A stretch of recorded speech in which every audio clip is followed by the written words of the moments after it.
ഇത് മാസ് മോട്ടോഴ്സിൽ നിന്നാണ്. നമ്മളെ ഹോണ്ട യൂണിക്കോൺ വണ്ടിയുടെ ഓവർഫ്ലോ കംപ്ലൈൻ്റ് ആയിട്ട് നമ്മൾ അയച്ചിട്ടുണ്ടായിരുന്നു. നിലവിൽ ഫുള്ളായിട്ട് അയച്ച് ക്ലീനിങ് ഒക്കെ നടത്തി റീസെറ്റ് ചെയ്തിട്ടുണ്ട്. ഇപ്പം നിലവിൽ ഓവർഫ്ലോവുമായി ബന്ധപ്പെട്ട കംപ്ലൈൻ്റ് ഒന്നും കാണുന്നില്ല. നിലവിൽ ഇപ്പോൾ പ്രശ്നങ്ങളില്ലാത്ത രീതിയിലാണ് നിൽക്കുന്നത്. അപ്പോൾ ക്ലീൻ ചെയ്തതിന് ശേഷം നമ്മൾ കുറച്ച് നേരമൊക്കെ നിർത്തി ലോഡ് ചെയ്ത് ഷെയ്ക്ക് ചെയ്യിച്ചൊക്കെ നോക്കി. വേറെ പ്രോബ്ലംസ് ഒന്നും കാണുന്നില്ല. പക്ഷേ നമുക്ക് ഇങ്ങനെ ഒരു കേസിൽ 100% വരില്ല എന്നൊന്നും പറയാൻ പറ്റാത്തൊരു കണ്ടീഷനാണ് കേട്ടോ. കാരണം ഇപ്പം നമ്മൾ ഏറ്റവും കൂടുതൽ ഫേസ് ചെയ്തുകൊണ്ടിരിക്കുന്ന കംപ്ലൈൻ്റാണ് ഈ പറഞ്ഞ ഓവർഫ്ലോ കംപ്ലൈൻറ്റ്. അത് ഈ മോഡൽ വണ്ടികളിലും സ്കൂട്ടറിലുമാണ് കൂടുതൽ വില. 150-ലൊക്കെയാണ് കൂടുതൽ തന്നെ. യൂണിക്കോൺ മോഡൽ ഷൈനിന് അത്രയും തന്നെ ഇല്ലെങ്കിൽ കൂടി യൂണിക്കോണിലൊക്കെ ന്യായമായിട്ട് കംപ്ലൈൻറ്റ് കാണുന്നുണ്ട്.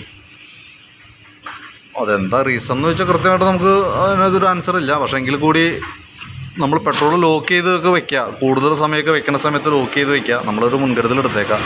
അതല്ലെങ്കിൽ ആ ടാങ്കിലുള്ള പെട്രോൾ ഫുള്ള് പോണ വരെ ഓവർഫ്ലോ വന്നു കഴിഞ്ഞാൽ ആ പ്രോബ്ലം കാണിക്കും. ഇനിയും കംപ്ലൈൻറ്റ് സെയിം പ്രോബ്ലം കാണിക്കുകയാണെന്നുണ്ടെങ്കിൽ ഇപ്പം നോക്കിയിട്ട് യാതൊരു ലക്ഷണവും ഇല്ല, ഓവർഫ്ലോൻ്റെ ഒരു യാതൊരു ലക്ഷണം കാണുന്നില്ല. മാറിയെന്ന് വേണം നമുക്ക് വിചാരിക്കാനായിട്ട്. പക്ഷേ ഇങ്ങനെ റിപ്പീറ്റ് ചെയ്യുന്ന കംപ്ലയിൻറ്റ്സ് വന്നതുകൊണ്ടാണ് നമ്മൾ അങ്ങനെ ഒരു ഡൗട്ട് പറയേണ്ടത് കേസ് കേട്ടോ. കാരണം വെച്ചാൽ ഇനിയും കംപ്ലയിൻറ്റ് വന്നു കഴിഞ്ഞാൽ നമുക്ക് ലെയ്ത്തിലൊന്ന് കൊടുത്ത് അതിൻ്റെ വാൽവ് സീറ്റ് ചെയ്തിട്ട് ആ നീഡിലൊന്ന് ചേഞ്ച് ചെയ്തിടാം. കാരണം ഇപ്പോൾ പുതിയ നീഡിലൊക്കെ കിടക്കണമെങ്കിൽ കൂടി ആ നീഡിൽ സൂട്ടബിൾ ആവില്ല. ഒരു വേറൊരു മോഡൽ നീഡിൽ അതിനകത്തേക്ക് ഇൻസ്റ്റാൾ ചെയ്ത് തരും. അത് 100% ഒരു ഗ്യാരണ്ടി ഒന്നും പറയുന്നില്ല കേട്ടോ. കാരണം എന്ന് വെച്ച് കഴിഞ്ഞാൽ ഈ പ്രോബ്ലം ഇങ്ങനെ ഉള്ളത് കൊണ്ട് തന്നെ റിപ്പീറ്റ് വരാനും സാധ്യതയുണ്ട്. അങ്ങനെ വന്നിട്ടുണ്ട്. അപ്പോൾ ഇനി വന്നാൽ നമുക്ക് അതാണ് ചെയ്തു നോക്കാനുള്ളത്.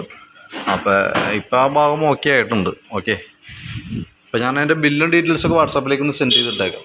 നോക്കിയിട്ട് റിപ്ലൈ ചെയ്തോളൂ കേട്ടോ. വണ്ടി എടുക്കാം നമുക്ക്. വണ്ടി റെഡി ആയിട്ടുണ്ട്.